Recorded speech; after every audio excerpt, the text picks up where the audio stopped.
Yo, what is going on, homies? It's your boy Stumped back for another OPTC video, and in today's video we're hopping back into Garp's Challenge Revolutionary Army 1 with all color variations, just very similar to the way that I did the Dofi video. All the color variations are in this video, so you guys can get those Garp challenges done, get those 15 gems, get yourself that silver key for your rare recruits to unlock their limit break, and hopefully these teams help you guys out. So I've tried to do as much free to play as I can without sort of needing to pull my hair out and wanting to throw my phone. Not exactly the hardest content in the world. Honestly, the Revolutionary Army 1 is probably the easiest out of the three. But in saying that, it's still endgame content. So the strength variation, we are using a V3 Akainu team with a friend Snake Man. And I tried to mix it up for you guys just so you guys aren't seeing the same units being used all the time. So we're rocking the original V1 Snake Man on this team. We have the free-to-play Okiku and the free-to-play Cavendish that came out with the what was that event? The anniversary event. With Luffy, Sabo, Blackbeard, and Katakuri. We had that you had to do that event over and over again, and you got the Cavendish and you got the Akainu. So they're both very, very good units, so I am using the Cavendish on this team as he removes damage reduction, I'm pretty sure. Yeah, I think we're using increased damage reduction. We also have Vivi Becker on this team, as Vivi Becker is just incredibly good. The switchability is dumb. I truly believe it's probably the best switchability in the game.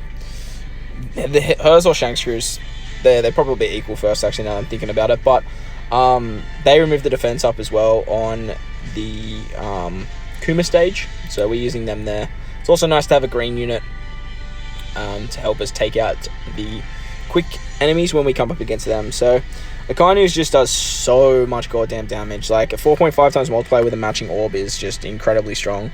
He makes basically every orb matching besides Dex and Quick, but with Cavendish as a sub, we can use the Cavendish special, which makes Quick and Dex orbs matching anyway. So you pretty much get every orb matching with this team for your burst turn, as well as a 2.75 times multiplier chain lock. Kind of just does crazy amounts of damage when you can get all of his all of the procking off with him.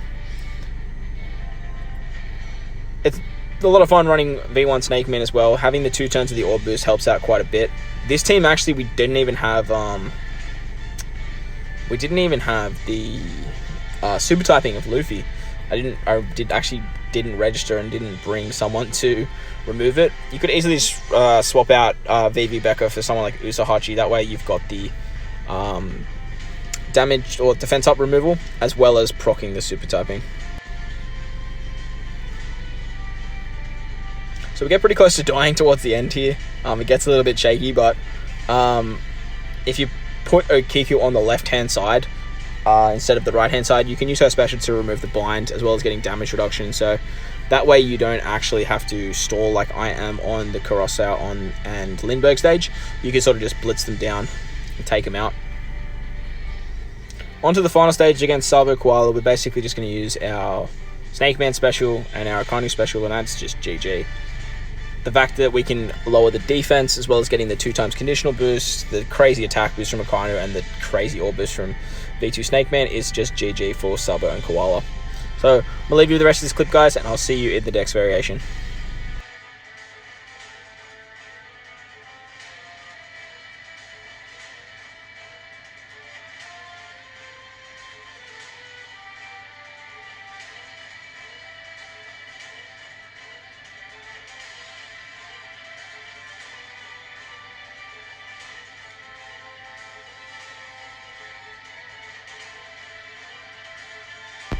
Alright guys, so moving on to the Dex variation now. I had to bring my boy Kid. If you guys have Kaido's just easy clapping the Garp's Challenge Revolutionary Army 1. But I just love using Kid, man. Kid's just so much fun. Throwing bombs is just, it's awesome. It's so much fun. So on this team we have the Treasure Map Luffy. Treasure Map Luffy here is basically to trigger Kid's super typing. He also removes Blind and Despair by 4 turns. Pretty strong, as we can use the Rayleigh support on him as well to remove the other turns of Blind as well. We have the limited rare recruit Blackbeard on this team purely for this Kuma stage. He is replaceable basically with someone like VV Becker if you have them. or anyone that just removes defense up for 2 turns will work fine. You can use a kid super typing there if you need to as well, just for a little bit extra damage. We have V2 Rayleigh, yes, that's V2 Rayleigh. Almost called him V3 Rayleigh. V2 Rayleigh, who's about to get his Super Evolution on OPTC Global, so that's pretty exciting. I'm actually very excited for that, especially for Rumble. He's going to become an absolute monster in Rumble. Can't wait to try out the Strength, Dex, and Quick Team actually in Rumble, but that's for another video. But basically, V2 Rayleigh is here for his Orb Boost and his Chain Lock when we get to the end. As we get Burn, you can replace Rayleigh with someone like Viola Becker. Viola Becker. They're going to remove the Burn as well as give you a Chain Lock at the end anyway, but I just wanted that extra little Orb Boost. Plus, Kid just does so much damage with his Super Typing as well as his Special that it was just a lot of fun bringing V2 Rayleigh. Finally, we have X-Drake on this team. X-Drake's also proccing Kid's Super Typing, but X-Drake is out of X-Drake and Page 1. X-Drake is just incredibly good as a sub on a Kid team. Locking those orbs and then giving you a 2.25 times orb boost is just stupidly strong. The fact that you can carry Super Bomb orbs into multiple stages is ridiculous. The extra utility he has is quite nice, but as you can see here, we actually use it on the Morley and Bella Betty stage, just so we can lock our Bomb Orbs. That way we can throw the Bomb Orbs next turn if we need to. And actually, I think that's what we do. Oh, we get Block Orbs anyway. Okay, so maybe don't do that. But as I was saying, X-Drake is just so strong for Kid teams. And Kid's Super Typing is just ridiculously strong as just, like, taking away any, like, block or unmatching orbs. Or just orbs that don't match at all. Helps out quite a lot, as well as giving you a 2.5 times attack boost for his entire team. Well, mono Dex, but ideally you want to be running mono Dex with Kid anyway. So, as I mentioned, guys, you can run Kaido. You can do like a Kaido Kid combo for the Dex variation, but it is hands down the easiest out of all the variations, even though Sabo Koala is strength at the end.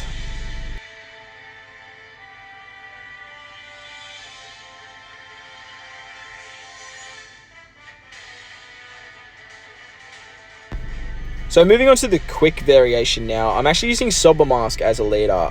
You guys know me, and I'm always going to bring Shanks Crew, but I feel like you guys are probably sick of seeing Shanks Crew, and I understand not everyone has him, but if you don't have him, just get him. Get him somehow. Whatever you need to do, just get him.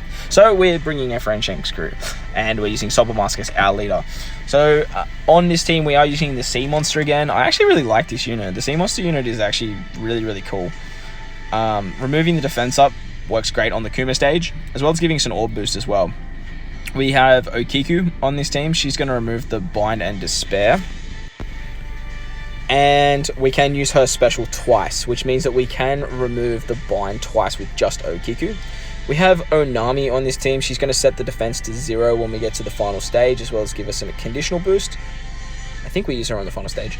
We've also got Bullet, the free-to-play Bullet on this team. So I tried to make it not as free-to-play as possible, but not exactly the newest units. But in saying that, if you have the new units, check out some of my other videos on this to just absolutely clap it. But having a friend Shanks Crew basically helps you clap it anyway.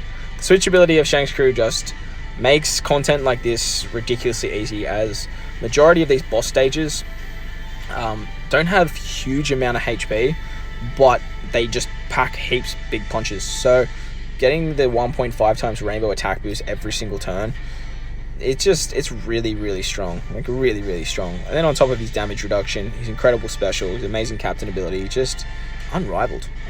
But you guys have heard me ramble on about Shanks Crew too many times, so let's talk about some other units.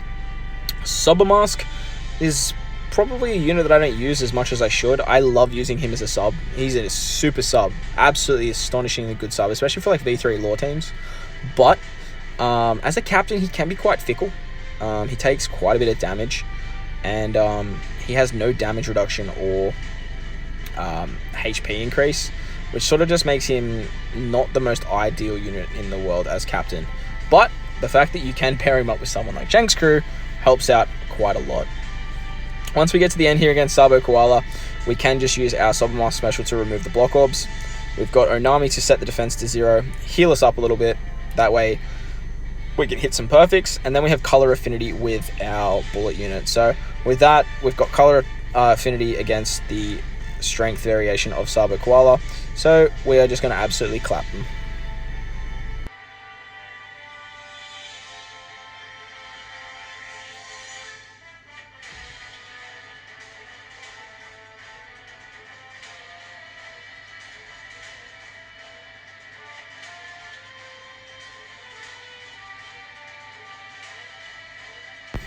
Onto the physical variation now. We are rocking Mihawk and Perona as our leader, and yes, you guessed it, I'm bringing Shanks Crew again. I don't care, don't even at me, he's the best character in the game. If you're not bringing a French Shanks Crew and you're trying to do these challenges, you're just making it hard for yourself. Just straight up. So, we are using Mihawk Perona as our leader. Mihawk Perona's switch ability is just exceptional. The fact you can just get 1,500 healing every turn, as well as activate that negative debuff. Shout out to the boy Orbital for helping me out by remembering the negative debuff. I just could not remember it in the last video, and just doing my head in, so shout out to Orbital. Getting that negative debuff every single turn, and just doing 20% extra damage and taking 20% extra damage is ridiculously strong. The fact you can get it pretty much against majority of the content in the game makes life a lot easier too. So another unit we're using on this team who's really good is Coliseum Komurasaki. Now she has double special activation. She removes bind by 2 turns, and she changes adjacent orbs into matching. The fact that we can put her under Shanks Crew means that we can get 5 orbs matching when we use her special. So if we get 5 orbs matching, a 1.5 times attack boost, and then we use an orb booster.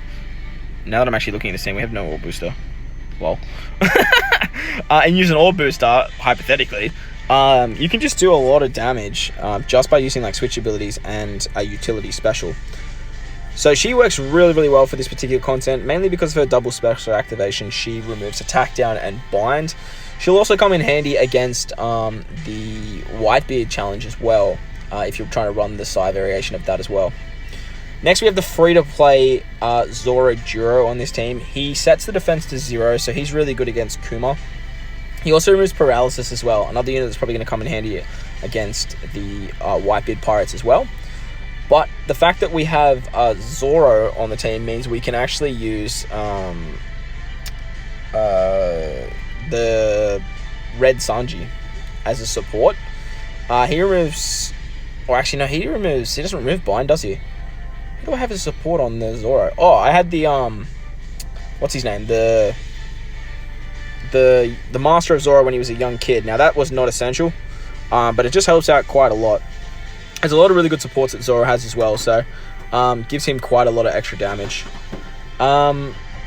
Next, we have Karina on this team. Karina is just an exceptional good tank. She gives us a bunch of orbs, as well as giving us just buttloads of damage reduction.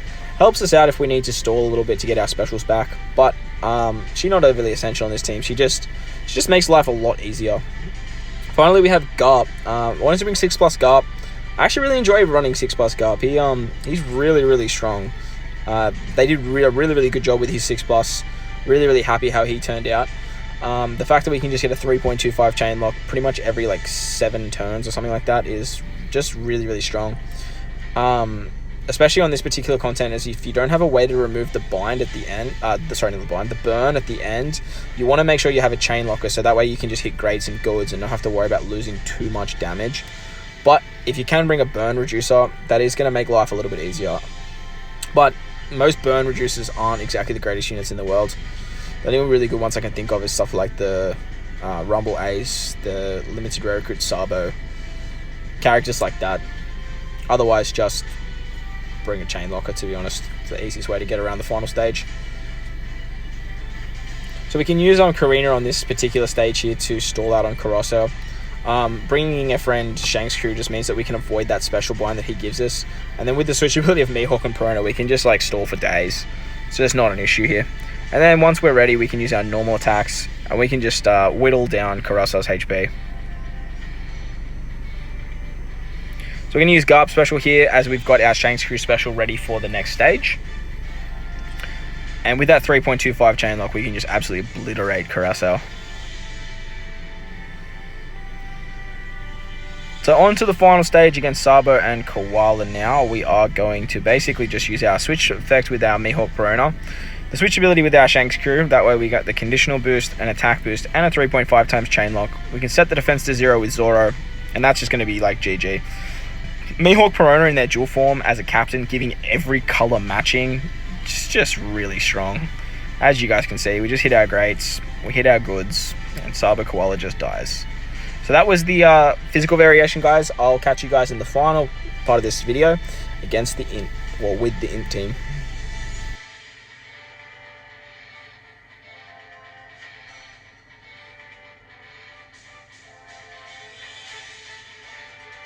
Woods is still just as good. And finally, we have the Int team, and I'm bringing the boys, Blackbeard and Katakuri. I love running these two together. They just work so damn good. Now, I basically threw on a whole bunch of free-to-play subs on this team, and my girl, Ain. Ain is just an exceptionally good rare recruit. If you have Ain, definitely max her out, double special activation, get her done, as she reduces defense up for 2 turns, and she reduces Bind and Despair for 2 turns. You can actually use her against Kuma here, but I actually brought the free-to-play Cerebral Dofi, and I brought the support of Bellamy, just for lols. Purely because I knew I was going to be spamming Blackbeard specials, and using the carryover effect of the Dofi, it's just a lot of fun. So we used the Dofi special there to remove the defense up with Bellamy support, and then we have the support of Lafitte to remove the bind on this particular stage against Robin. But in saying that, going back to the original topic of Ain can actually reduce both of them, literally, just by using double special. So you can use her special twice over 2 turns and then just stall out and get her special back to use again later in this fight. Just make sure she's on the left-hand side, as you will need her against Lindbergh and Carousel, definitely. We have, as I mentioned, that Cerebral Dofi on this team. He's really, really good with Blackbeard, as he can carry over that effect just exceptionally well. What I actually did on this particular stage, I was like, I'm going to stall on Robin, and didn't realize Robin actually binds you for 4 turns again. So I used an Ain special here, as I didn't really need it twice moving forward anyway. Getting hit by Robin a couple times activates our Katakuri super type, and then that way I didn't have to worry about it for the rest of the run. We do have Viola Becker on this team. Viola Becker's switch ability on a Blackbeard team is really, really strong, especially when you're running double Blackbeard. They give a percentage heal. Anyone that does a percentage heal on Blackbeard teams is always worth your time, as the whole idea of Blackbeard is you want to sort of just spam his specials.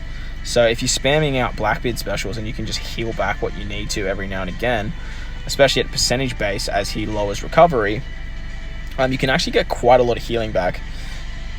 So their switch ability every single turn helps out quite a lot.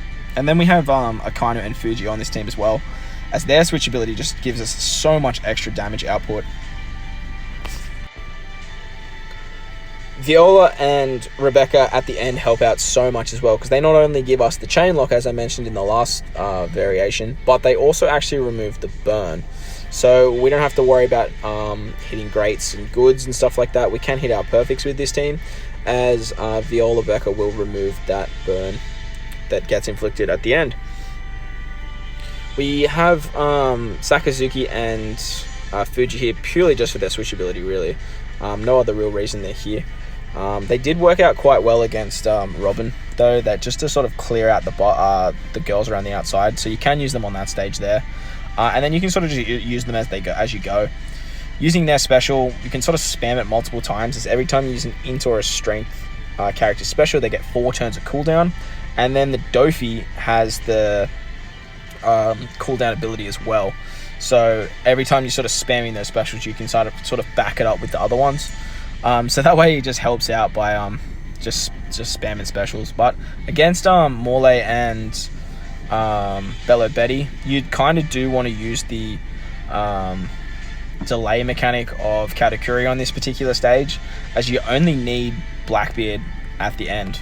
Like, Blackbeard's just going to do all the work for us both times, to be honest, on the revive and the kill. So we are going to use Ain special on this turn to remove the bind, and then we can just use Blackbeard's incredible 4 times attack and ore boost to wipe out Sabo and Koala at the end.